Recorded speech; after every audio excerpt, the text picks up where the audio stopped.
Здравейте на всички! В момента стеснявам вечерна рокля и се надявам това видео да бъде полезно за вас. Ето това е вечерната рокля. Ще ви покажа в няколко стъпки как ще я направя до под бюста. Има много панели. Първоначално си мислех да отстраня два от задните панели, но след това помислих и реших да го направя по друг начин. Трябва да бъде стеснена с 12 см, което е доста. Затова реших 3 от панелите, които са централно в задната част, всеки от тях да бъде стеснен с по 2 см.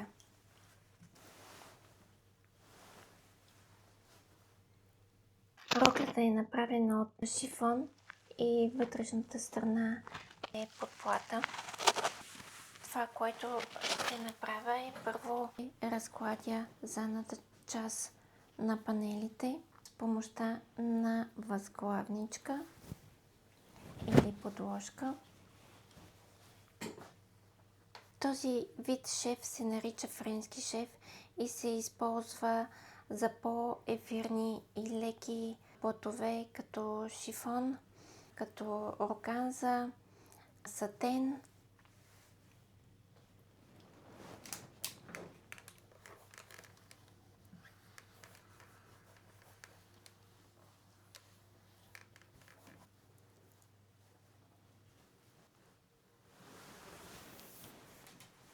Това, което правим, е да си отмерим 2 см.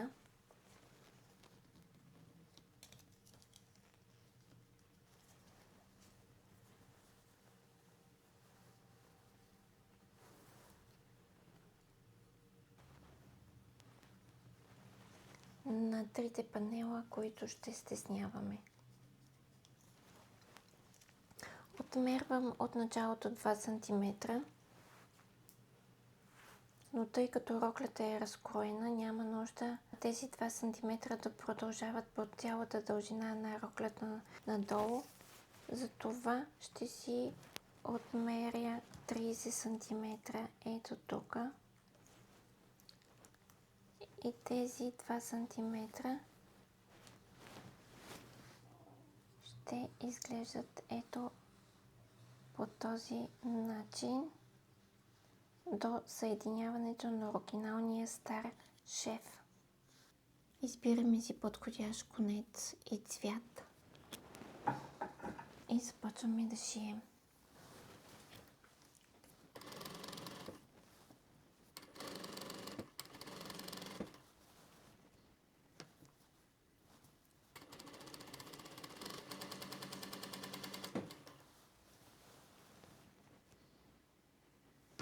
Стария шев го и с трите панела по същия начин.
За да стане френски шев, изрязваме на около 2-3 мм от шива, който направихме току-що.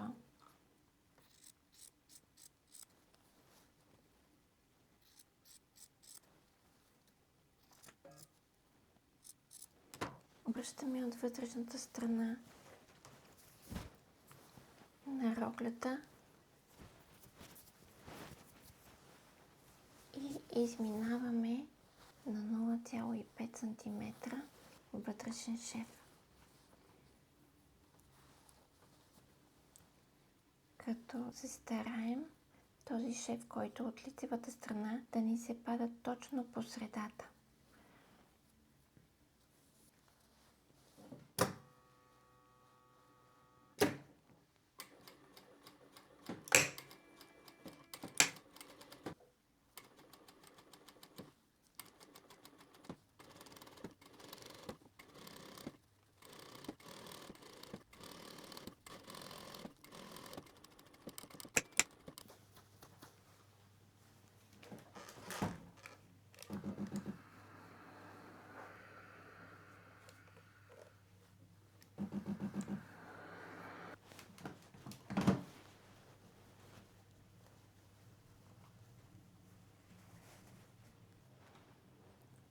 Ето така изглеждат вече стеснените панели.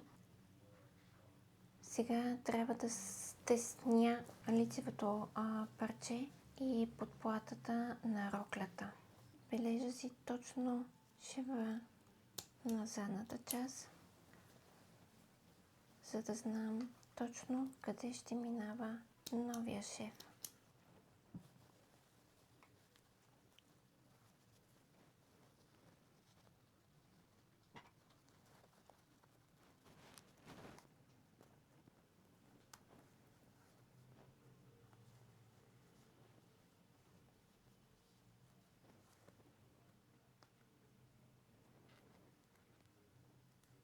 Проверявам дали всичко е точно с лицевото парче и отивам към подплатата.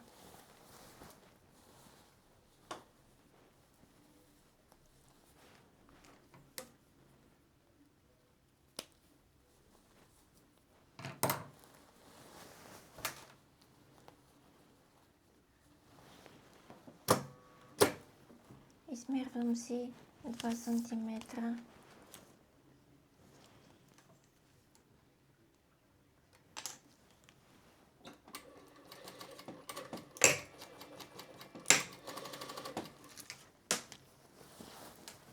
И продължавам самия шев до 30 см дължина.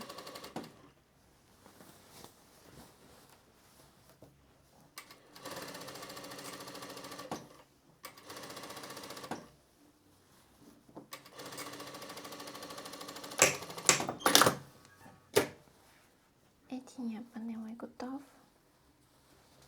Продължавам с втория.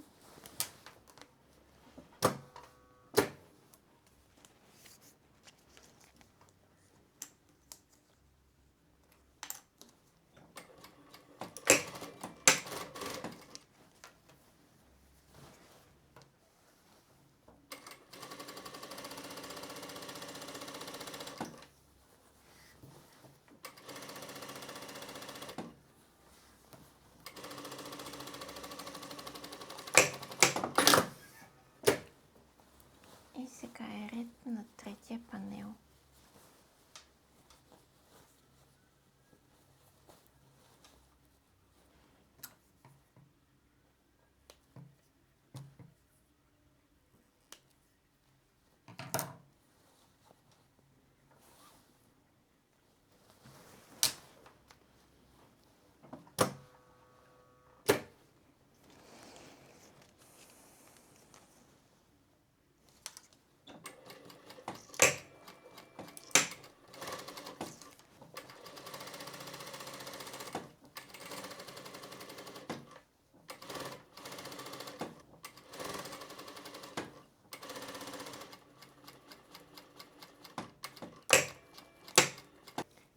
Изрязваме на 1 см и зачистваме на оверлок. След като съм готова с зачистването на оверлога, идва ред да направя съединителен шев на лицевото парче, заедно с основния плат и с подплатата.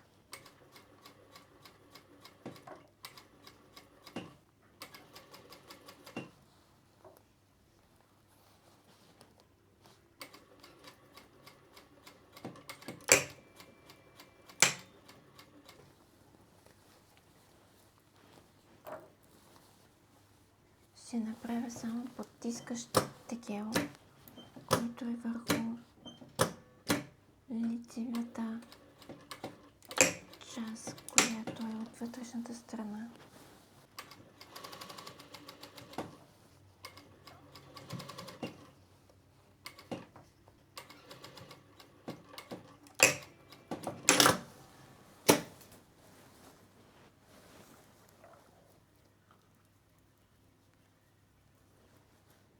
И последната част е да зашия дантелата на ръка.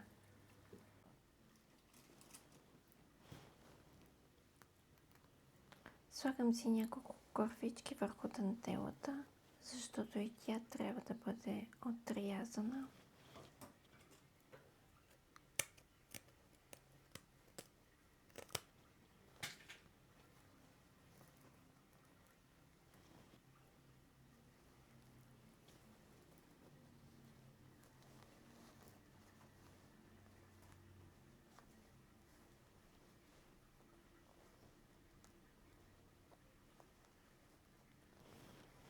Взимам игла и конец. Ето този конец използвам. Той е много тъничък и не се вижда. И започвам да шия дантелата за плата.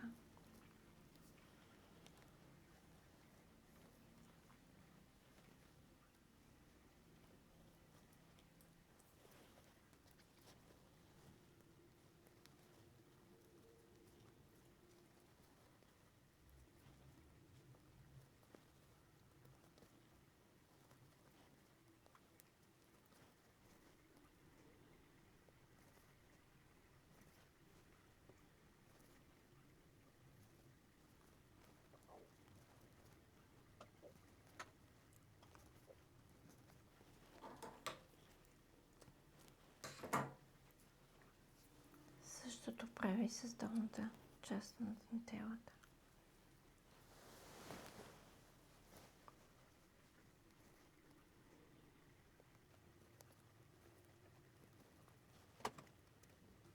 Старая се да го зашия по такъв начин, че въобще да не си личи, че съм го рязала с много ситни ботчета.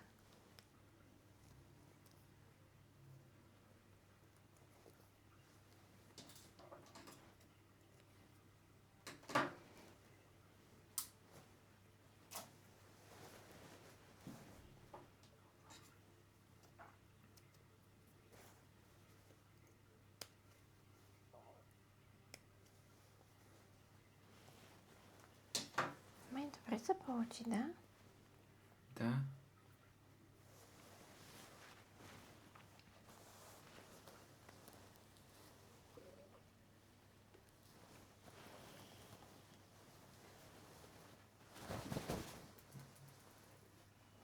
Супер! Харесвам. Ако ви е харесало това видео, абонирайте се за канала.